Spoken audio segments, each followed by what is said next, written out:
Hey, I'm here today with my good friend Mark Mullings. We're going to be working on some irrigation. First thing we're going to do is learn how to adjust a sprinkler head. What kind of sprinkler head? A rotor. Rotor sprinkler head. So this will be useful at home, and then we're going to go over some other things that we're doing on a new setup.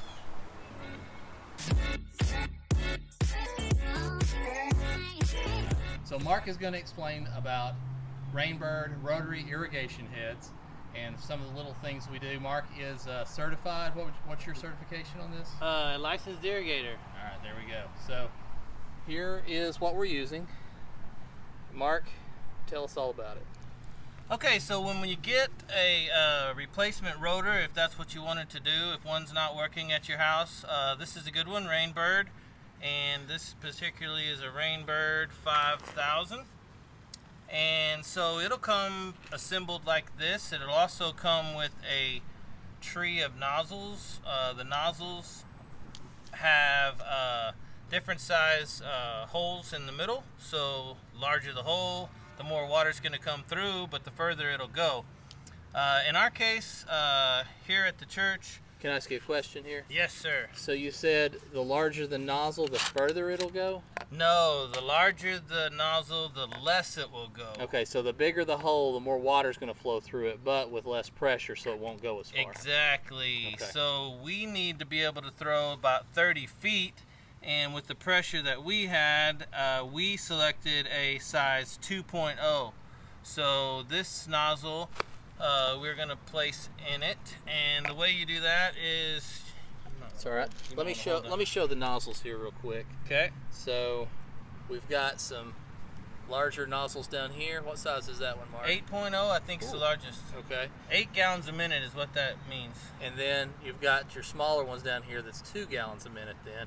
Right. So yeah, so with what we've got, oh, here's your bigger one right here. Mm-hmm. So what we've got going on here is we're just limited really by probably not as much pressure, more or less by the flow, right? Yeah, we only had a 3/4 inch double check valve and water meter. So that is all the water we had to work with. Okay.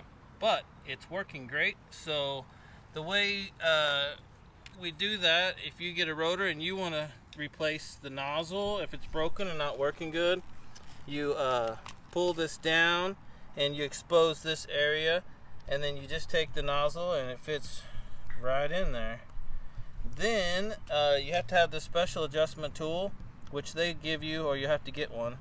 You slide it in here until you kind of find the top of the screw, and you just screw this silver screw down in there so that that won't blow out when the water comes on. Simply this adjustment screw right here holds all this in, and as well, if you pull it down here far enough, it will interrupt the spray to get more water right around the nozzle and adjust how far you're spraying. That's correct. You got a lot of stuff going on with that one screw. So, Mark, we figured out tightening makes it have a larger radius, so we need to turn that to the left, probably about a turn. A small amount. Less than that. We'll give that a turn because it's going over on the sidewalk. I've already checked it. Still going over here? Yeah, just give it just a little turn. Okay, here we go. To the left.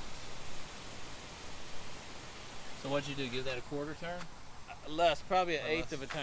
Right. It really is a minor adjustment, goes a long ways in that adjustment. Okay, let's see if it hits the sidewalk this time. Man, you're right. You adjusted it too much. Yeah. Wow. Okay. So there we go. That's kind of how that works.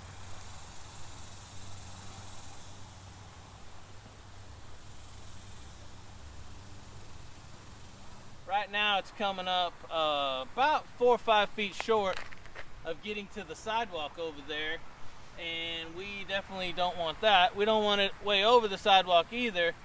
So there's an adjustment here on the back with the plus and minus, and we're going to stick this screwdriver in there until it finds the slot, and we're going to give it a slight turn to the right, and hopefully the next time around it will be closer to the sidewalk edge. Also, while we're watching this, we're noticing that it's going a little too far on the sidewalk here, and also that this head here is shooting a little too far on the sidewalk there. These heads here will go from 360 all the way down to look like about 15 degrees. I don't know what the official is, but we're just looking for 180 here, and looks like we're getting about 185.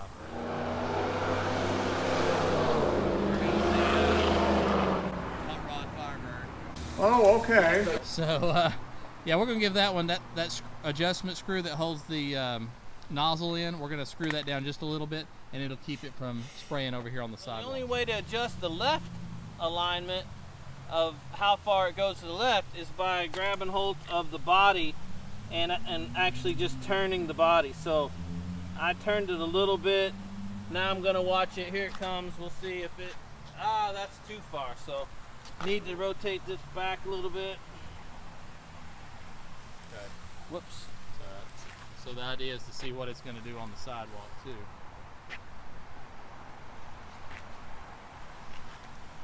Watch out. That's pretty good on the left.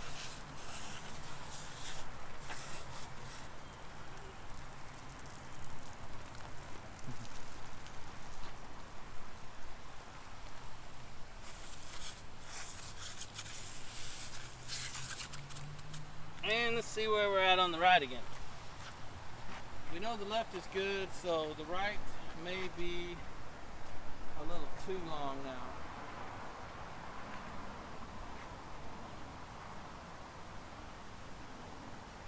Yep, went over by a couple, 3 feet. So now we're going to turn this back to the left a little bit. It looks like I'm turning it, but I haven't even gotten it set in there yet. Now it's set in, just a small tweak to the left. You can take the top and spin it fastly to the left and right, and it should tell you the end point. But you always, in my opinion, want to watch it go on its own, because spinning it back and forth like that seems to not be exactly the same as when it goes by itself.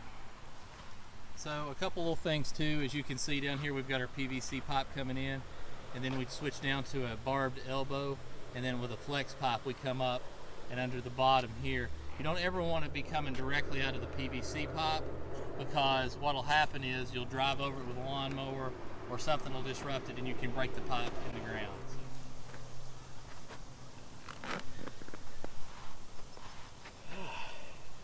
All right, well, sitting out here with one of my favorite sons, Devin, and we're just enjoying the evening. We're here the next day after hanging out with Mark and learning a lot about sprinklers. So today I went out and adjusted my Rainbird rotary sprinklers. I knew I had rotary type sprinklers. I knew I wanted them adjusted, and I knew Mark was working over at our church where we go to church together. So I said, hey, you know, why don't I try to go help him out and learn some stuff, maybe catch a little video for you guys. So I want to go over just a couple things that may not have been super clear, and that is when you turn that screw to adjust how far it goes, basically the angle, how far it goes to the right, if you will. If you screw that all the way down, adjust it all the way to the right, which is normally righty-tighty, if you will, lefty-loosey, all the way to the right will allow that to go all the way around 360 and then go back again. All the way to the left makes it go the minimum it will go. So that's your adjustments there. Right behind me, I've got the sprinkler going, and it was hitting the fence, so that was knocking the stain off of the fence. So what I had to do, since mine's an existing sprinkler, I had to dig around the sprinkler head and actually move the body of the sprinkler away from the fence.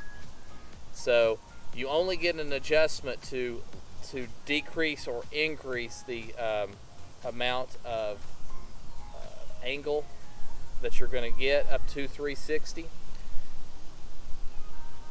And if you're doing less than 360 like I am here, I was doing probably about 95 or 100 degrees. I had to actually dig down and move the body of the sprinkler to keep it from hitting the fence. The only adjustment I had was how far it was spraying into the green belt. So I hope that was all helpful to you. I'm going to be moving some sprinkler heads as part of this project with the storage, extra storage area with the fence that's on a previous video. I've asked for some ideas on that, giving away a $50 Home Depot gift card. So please go back and do that. There's still some time as this video airs. I'm going to cut that off at the probably sometime in early August of 2019. Plan on starting construction on that September 1st or somewhere around there. I did get good news today. My permit was accepted. It was a little out of the norm as far as the roof size goes on this, a little more than what they normally would approve, but they went ahead and approved it for me, so that was awesome. So that was some great news.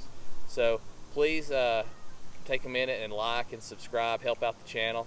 Anything you want to add, Devin? Well, it's a beautiful day. That's right. We'll see y'all next time. Thank you.